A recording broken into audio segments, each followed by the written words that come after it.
রোজগারদের মাঝে রোজাদারদের মাঝে ইফতার বিতরণ করার কর্মসূচি থেকে আমি যে কথাটি বলতে চাই সেটি হচ্ছে আজকে এই মাহে রমজানে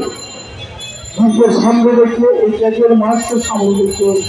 আমরা দেশনেত্রী বেগম খালেদা জিয়ার সুস্বাস্থ্যকর কামনা,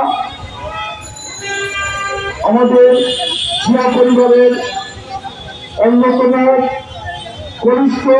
শহীদ রাষ্ট্রপতি জিয়াউর রহমানের এবং দেশনেত্রী বেগম খালেদা জিয়ার কনিষ্ঠ পুত্র আরাফাত রহমানের আল্লাহ যাতে ব্যস্ত নিশ্চিত করে দেশনায়ক তারেক রহমান যাতে সুস্থ হয়ে অবিলম্বে আমাদের দেশে ফিরে আসে এই প্রত্যাশায় আমরা আজকে ইফতারের আয়োজন করেছি এবং দেশনায়ক তারেক রহমানের নির্দেশ ক্রমে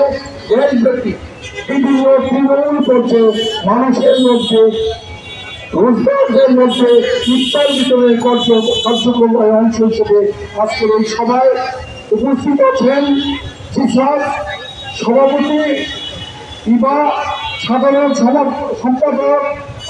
জাহাঙ্গীর সহ কৃষকের অনেক নেতৃবৃন্দ। সময়ের সংকটা এবং বন্যা আবহাওয়ার কারণে আমরা আমাদের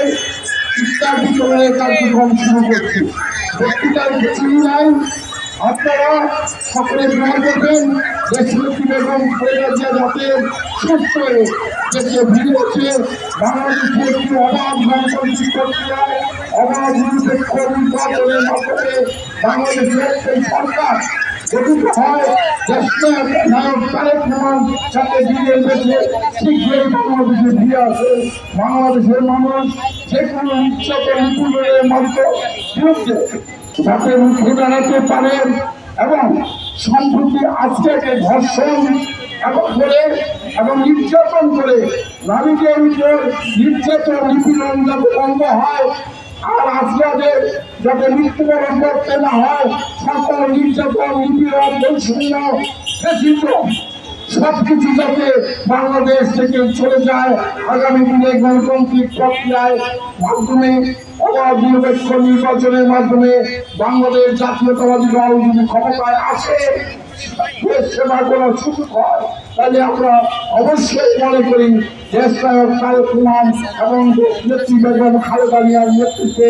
আগামী দিনে মানুষের ভাগ্য উন্নয়ন হবে, গণতন্ত্র ফিরে আসবে, তত্ত্বাবধায়ক সরকার ব্যবস্থা ফিরে আসবে। মানুষের মুখে দীর্ঘদিনের যে ফ্যাসিজমের কারণে মানুষের উপরে যে অত্যাচার নির্যাতন নিপীড়ন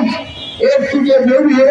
আমরা একটি উন্নয়ন জাতি হিসেবে উন্নত জাতি হিসেবে আত্মপ্রকাশ করবো। সেই প্রত্যাশা করে আমি ইফতার কার্যক্রমের শুভ সূচনা করছি।